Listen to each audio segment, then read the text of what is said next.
Glória a Deus. Atos capítulo 3, versículo 1 a 6, diz assim: Pedro e João subiam juntos ao templo à hora da oração, a nona. E é trazido um varão que desde o ventre de sua mãe era coxo, o qual todos os dias punham à porta do templo chamada Formosa para pedir esmola aos que entravam. Ele, vendo a Pedro e a João, que também entrando no templo pediu que lhe dessem uma esmola. E Pedro, com João, fitando os olhos nele, disse: Olha para nós. E olhou para eles, esperando receber alguma coisa. E disse Pedro: Não tenho prata nem ouro, mas o que tenho, isso te dou. Em nome de Jesus Cristo Nazareno, levanta-te e anda. Aleluias. Nós vemos uma palavra, aleluias, que Cristo nos deixou. Uma palavra que nos mostra Pedro dizendo para aquele homem que não tinha prata, não tinha ouro, não tinha coisas, aleluias, tocáveis, não tinha aquilo que aos olhos do homem é almejado, mas Pedro continua dizendo: em nome de Jesus Cristo Nazareno, levanta-te e anda.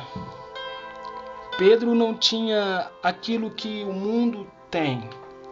Pedro não tinha a prata, Pedro não tinha o ouro, mas tinha Cristo, aquele que antes que tudo existisse já era Deus. Aquele que antes que Abraão viesse a existir, já existia. Aquele que nele tudo subsiste.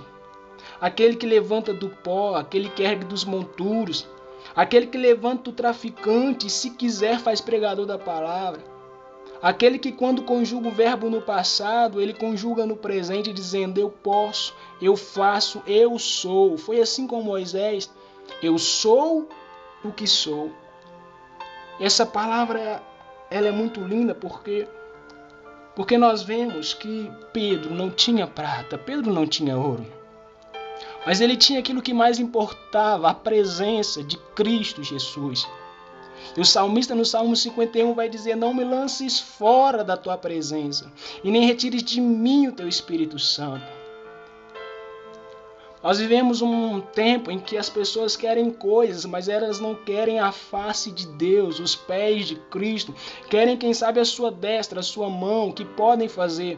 Mas esquece da prioridade, esquece do reino. Buscai primeiro o meu reino, o reino de Deus, e as demais coisas serão acrescentadas. A Bíblia declara: Deus não poupou nem mesmo seu filho. Será que ele não nos vai dar todas as coisas juntamente com eles? Se nem a Cristo Deus poupou, se nem aquilo que era mais importante para ele, o que ele mais amava, será que ele vai nos negar pão, negar água? Então, por que essa solicitude pela vida, essa preocupação quanto ao que vestir, quanto ao que comer? Pedro não tinha prata, Pedro não tinha ouro, mas ele tinha Cristo. E é isso que nós precisamos: Cristo, nada além de Cristo. A fome dessa nação é real, mas é uma fome por coisas, é uma fome por coisas que vão perecer. É uma fome por vaidades, é uma fome por prostituição, é uma fome por pecados, deleites desenfreados. Mas e a fome, sabe, pelo pão vivo que desceu do céu? Onde está? O mesmo maná, aleluias, está sendo ofertado para nós hoje. O mesmo maná. A palavra de Deus diz que Jesus Cristo é o pão vivo que desceu do céu. Só que não é como aquele maná que os nossos pais, quem sabe, comeram e morreram, não. Quem se alimenta de Cristo, o pão vivo que desceu do céu, esse tem vida em si e não perecerá. Só que a nossa fome hoje, infelizmente, não tem sido a fome por Cristo, a fome, sabe, pelo que tem valor eterno. A nossa fome é por aquilo que tem valor transitório, por aquilo que vai passar. Mas cadê a nossa fome pela eternidade? Cadê o nosso clamor por almas? Aleluias! Glória a Deus! A Bíblia vai dizer que Paulo tinha um espinho na carne. E Paulo vai orar a Deus por 3 vezes para que aquilo pudesse se afastar dele. Porém, é como se Paulo, quem sabe, ouvisse um não de Deus. Aleluias. Porque a Bíblia vai falar que Paulo ora 3 vezes para que aquele espinho pudesse ser afastado, mas a resposta para Paulo foi: a minha graça te basta. Olha só, nem sempre o que queremos vai ser atendido. Às vezes o que teremos de Deus é um não.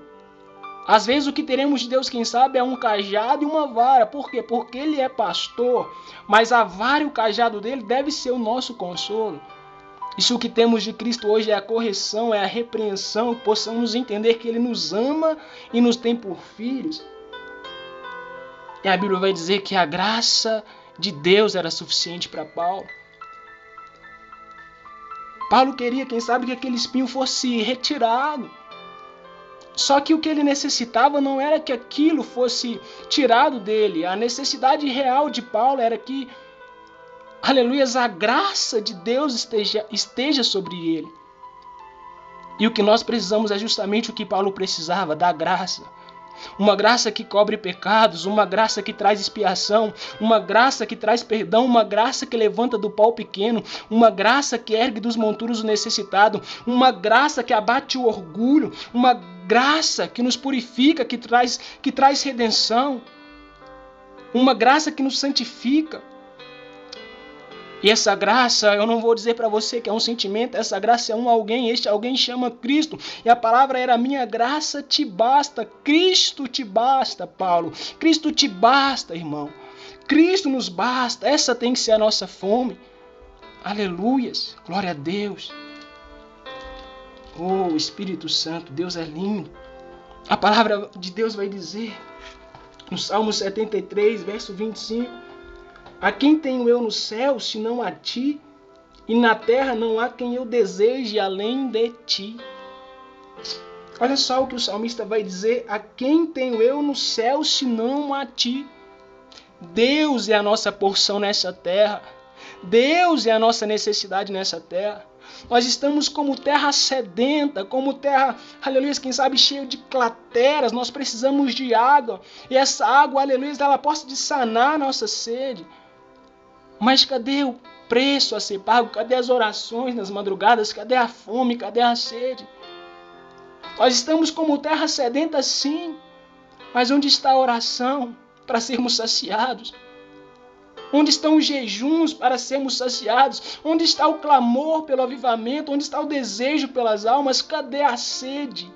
A sede por Deus. Não é a sede por prata e ouro, não. O que tenho eu te dou, em nome de Jesus Cristo. Levanta-te e anda. Essa tem que ser a nossa fome. A quem tenho eu no céu, senão a ti? Ele é a tua porção. É Ele a tua necessidade. A Bíblia diz: do que adianta o homem ganhar a sua alma, ganhar o mundo e perder a sua alma? Do que adianta o carro do ano, se a tua alma parar no inferno?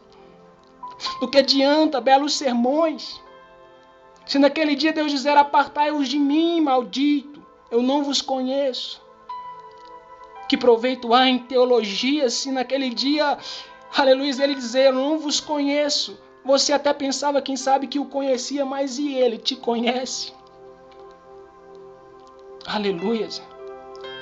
Do que adianta ganhar o mundo e perder a sua alma, jovem? Do que adianta você mergulhar nas drogas? Do que adianta você mergulhar num lamaçal de pecados e no fim você não vê Cristo? Que a tua fome, meu irmão, seja Cristo, que o teu prazer esteja em Cristo, que a tua necessidade esteja em Cristo, nada além de Cristo. Busca o reino e as demais coisas serão alcançadas. Busca aquilo que tem valor eterno, aquilo que não perece, aquilo que os ladrões não minam, não roubam, aquilo que está reservado nos céus. Paulo disse: esquecendo-me das coisas que atrás ficam, prossigo para o alvo, para o prêmio de uma soberana vocação de Deus em Cristo Jesus. Deus tem algo maior para nós. A Bíblia diz que um filho nos nasceu, um menino nos foi dado, mas a nossa necessidade, quem sabe, o seu desejo, na verdade, está em coisas quando o que mais importa já nos foi dado naquela cruz, o sangue, a propiciação, a expiação, o perdão de pecados, a santificação, nada além do sangue, nada além de Cristo. Essa é a nossa necessidade, essa é a nossa fome. Ah, meus irmãos, se eu e você desejasse avivamento, se nós nos juntássemos em oração pelas madrugadas, clamando: Senhor, nos dê alma, nos dê alma. Se nós chorássemos pelas madrugadas juntos, se nós, aleluias, orássemos num só propósito: Senhor, nos dê alma, nos dê avivamento, mas as nossas petições é: Senhor, abre portas, Senhor, faça isso. A nossa necessidade não é essa, igreja, a nossa necessidade está em Cristo, nada além de Cristo. Fora de Cristo é um absurdo, é consequência, o reino é prioridade, e o reino não é comida e não é bebida, mas é paz, justiça e alegria no Espírito. O reino de Deus não é comida. Os dias de Cristo será como os dias de Noé, onde comiam, bebiam, davam-se em casamento, até que o dilúvio chega e leva a todos. A distração. Qual é a tua fome hoje, igreja? Será que é a porta de emprego? Será que a tua fome hoje, é uma esposa, jovem? Será que a tua fome hoje é, se deleitar naquilo que o mundo pode te oferecer? Jesus disse: a minha paz eu vos dou, não vos dou como o mundo a dar. Não se turbe o vosso coração, credes em Deus, credes também em mim. Na casa de meu pai há muitas moradas, eu vou vos preparar lugar. Se não fosse assim, eu vos teria dito. Esquece as coisas que atrás ficam, esquece aquilo que tem valor eterno, busque o que está, aleluias, nos céus, aonde os ladrões não podem minar e roubar, onde a traça, a ferrugem não pode consumir. Não busque simplesmente a destra de Deus pelo que Ele pode te fazer, pelos pães que Ele pode te dar. Busque os pés, busque os pés. Talvez você não tenha ouro, você não tenha prata, mas experimenta ter Cristo. Experimenta viver o que está em Romanos. Aleluias. Confesse a Cristo com a sua boca como Senhor, e em teu coração creia que Deus o ressuscitou dos mortos, e então será salvo. Que a tua fome seja essa: a salvação, a redenção, a expiação. Que o teu clamor seja: Senhor, me santifica, e não: Senhor, abre portas. Não. Ele pode fazer isso sim, abrir portas, te conceder coisas. Mas e se você ganhar tudo isso e o teu nome ainda não estiver escrito no livro da vida? Aqueles que não foram achados no livro da vida foram lançados vivos. Quem sabe é isso que a Bíblia diz? Aonde? Porventura não seria no lago de fogo? Aleluias. Que a tua fome, que a tua sede esteja em Cristo. A Bíblia diz que a morte, o inferno, foram lançados no lago de fogo. Esta é a segunda morte. E aquele que não foi achado no livro da vida foi lançado no lago de fogo. Aleluias. Você não precisa de uma Ferrari, você não precisa da casa, você não precisa, do carro do ano, você não precisa da melhor casa, do melhor apartamento, você precisa de Cristo. O que adianta ganhar o mundo? Você, jovem que está me ouvindo, entenda isso: não adianta ganhar o mundo. Se você perder a sua alma, Jesus te chama. Jesus te chama, igreja. Jesus nos chama para orar. Jesus nos chama para jejuar. Jesus nos chama para orar nas madrugadas. Não pelo que Ele pode fazer, mas pelo que Ele é. Nós precisamos clamar por avivamento. A igreja está minguando. Aonde estão os batismos com o Espírito Santo? Aonde estão os dons? Nós podemos até interrogar: onde está o Deus de Elias? O Deus de Elias está em nosso meio, ele permanece o mesmo, mas a pergunta é: onde estão os Elias de Deus? Onde estão homens dispostos a pagar preço? O Deus de Elias não mudou. Mas onde estão os Elias de Deus? Porventura já não há mais um? Já não há quem busque a Deus, não há quem entenda, não há quem faça o bem, não há quem clame por almas, não há quem deseje um evangelho urbano. Será que a nossa fé está baseada num templo, em coisas apalpáveis, daquilo que Ele pode nos dar?